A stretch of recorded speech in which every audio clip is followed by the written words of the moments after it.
Welcome to the 13th tutorial in the CSS Basics tutorial series, and in this tutorial we're going to look at how to align text, so text alignment. This tutorial assumes you have done tutorial 1. If you haven't, there'll be a link in the description to the source code, and as usual there'll be a link in the description to the source code produced from this tutorial. I'm going to go ahead and, open up a text editor, then open up the files from tutorial 1. Click open, and now we're ready to go. In the CSS file, to align text, it's really simple. You just do text-align. Again, I've said it before, use a really good text editor, something like this Sublime Text, because it has intelligence built in, so you don't have to always type it out yourself. It helps you a little bit. Put text align, and I'm just going to put center. Save that. Open up the web page in the web browser. And there we go, it's centered. And if we just go back to it, we can also put right.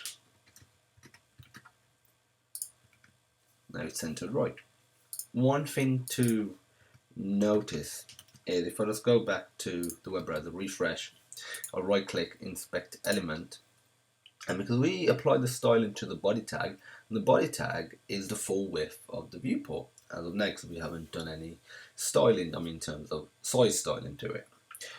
So when we apply center to it, it actually centers it on the web page. But if I were to go back to my text editor, go to the HTML and enclose this in a span tag, which is an inline element, and an inline element doesn't add any extra spacing. It literally is just the bare minimum size to cover the actual contents. And we change this to a span, and we refresh.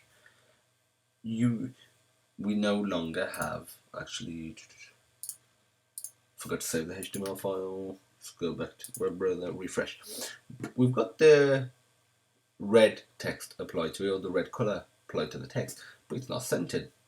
At least you might think it's not centered, but it is centered. If we click on span, as you can see, we've got the color red. If we uncheck that, it goes black to the default color. If we uncheck text align center, it stays in the same position. The reason is because, like I mentioned, it's an inline element, and the size of it doesn't, the width of a span or an inline element doesn't cover the width of a viewport or anything else. It just covers the bare minimum width and height they need to contain its contents. So if I just go here and quickly change this to body, which covers the actual width of the viewport, it's centered again. This is just a little thing to notice, because sometimes this may trip you up during web development, and you may be thinking, why isn't a certain styling being applied? Even though it is, it's just not being applied the way you think it should be. So that's just a little tip there for you. In the next tutorial, we're going to look at text decoration. If you have any questions, feel free to message us, and all the links for all the source code required for this tutorial and produced from this tutorial will be in the description. And thanks for watching.